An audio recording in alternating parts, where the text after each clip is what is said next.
two governments know her name. Neither one has been able to stop her. Leisha Gonzalez. She wakes up every morning in a $1 million mansion in Riverside, California. She drives to work, runs a small business, and lives inside American suburban life with the kind of ease that most people spend their whole lives chasing. Somewhere in a government database, her name sits on an active arrest warrant that she has been outrunning for years. The lifestyle of Mencho's daughter is one that should keep you up at night. Not because it is dangerous, because it is not. Because Leisha looks completely, almost impossibly normal. And that is the whole point. She is everything her father was not. The people who should have caught her by now have the resources of two nations behind them: the DEA, Mexican federal authorities, and intelligence networks that have dismantled some of the most powerful criminal organizations on the planet. And Leisha is out there right now, moving through Southern California as if none of it applies to her. Every single person close to her has been arrested, extradited, sentenced, or killed. She is the last one standing. That is not an accident. There is something about the way this woman operates, the life she chose, the way she built it, that has made her untouchable in a world where nobody stays untouchable for long. When you see the full picture of who Leisha is, where she came from, what she did, and how she is living right now, you will understand why her story is unlike anything else coming out of the cartel world today. Leisha did not stumble into this life. Every single piece of it was planned before she was old enough to understand what was being built around her. Around 2001, somewhere in California, Leisha entered the world as an American citizen. Not by chance, by design. Her parents understood something that most cartel families never figure out until it is too late. A U.S. birth certificate is the most powerful document in the criminal world. It is insurance. It is an exit route. It is a wall that even the most aggressive federal prosecution struggles to get through. Her father could not go back to the United States. He had been deported after federal drug charges in Sacramento in 1992. That door was closed permanently. Her mother, Rosalinda Gonzalez Valencia, came from a family that had spent decades learning how to move money and people across borders without leaving a trail. Together, they understood that their children needed options they never had themselves. So, Leisha was born in America. She grew up watching two completely different worlds operate side by side. The cartel world of Jalisco, the armed convoys, the safe houses, the violence underneath everything.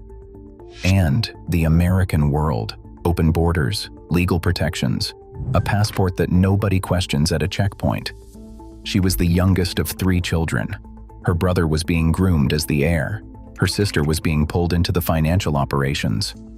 But Leisha, the quietest of the 3, was being given something more valuable than either of those roles. She was being given the ability to disappear into plain sight. And what she did with that ability is what nobody saw coming. And that plan worked, better than anyone in her family could have predicted. While the cartel world around her was producing headlines, military operations, and federal indictments, Leisha was building something that generated none of those things. A life in Southern California that looked from every direction like it belonged to someone with nothing to hide. The mansion in Riverside is not what most people picture when they hear the words cartel and daughter in the same sentence. No armed guards rotating shifts at the gate. No convoys of armored vehicles parked out front. No gold-plated anything. It is a home in a suburb, a place where people mow their lawns on weekends and neighbors wave at each other from driveways. $1.2 million sitting in one of the most ordinary corners of Southern California. And then there is the coffee shop. That detail alone is almost impossible to sit with. Her father owned more than 100 Japanese restaurants across Mexico and never once walked into any of them publicly. He built legitimate business fronts as cover and stayed as far from them as possible.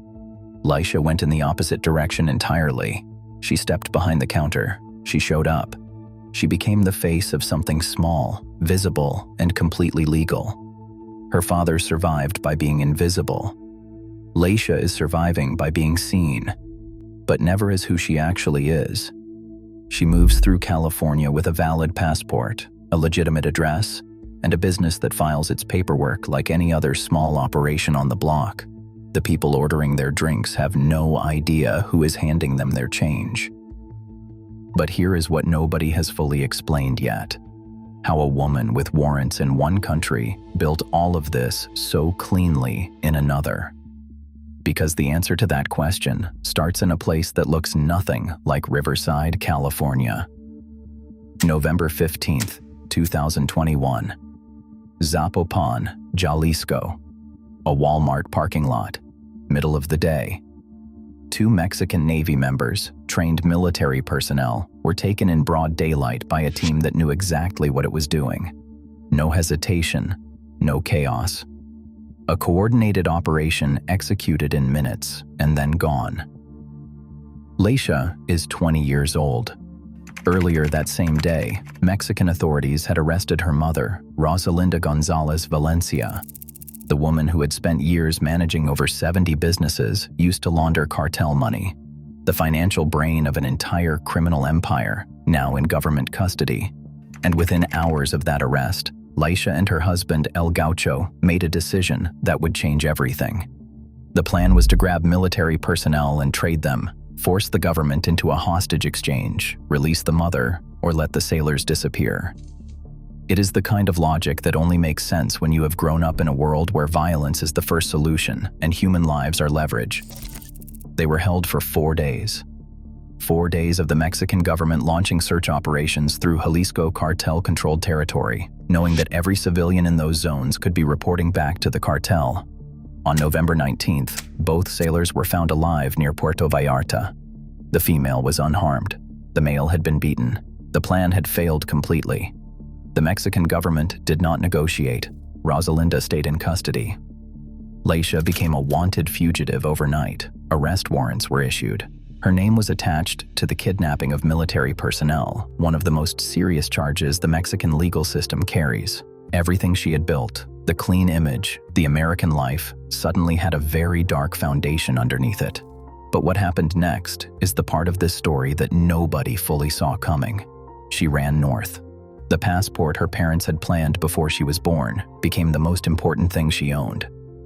El Gaucho smuggled himself through a Jalisco cartel tunnel near Tijuana, using a completely fabricated identity. Leisha crossed the border the easy way, through a checkpoint, with her own name, with documentation that no Mexican arrest warrant could touch on the other side of that line. And then she went back to building her life in Riverside, as if the warrant did not exist. One by one, everyone fell. Her brother was sentenced to life in a U.S. federal prison. Her sister received 30 months for money laundering. El Gaucho was tracked down, arrested, and sentenced to 11 years and 8 months after his false identity collapsed under federal scrutiny. Her mother was serving time. And then, February 22, 2026, Mexican Special Forces closed in on Talpa de Allende, Jalisco. Her father was killed. The entire dynasty was gone. And then photographers at the funeral captured something that stopped intelligence analysts cold. Leisha, standing there, in Mexico, at her father's burial, despite the warrants, despite the risk, despite the California life she had spent years constructing as her shield. She came anyway. That one moment tells you more about who Leisha Oseguera Gonzalez really is than anything else in this story. She is not just a woman who escaped. She is a woman who knows exactly how far she can push it and exactly when to pull back. Mexico wants her. The United States has not charged her, and the coffee shop in Riverside is still open.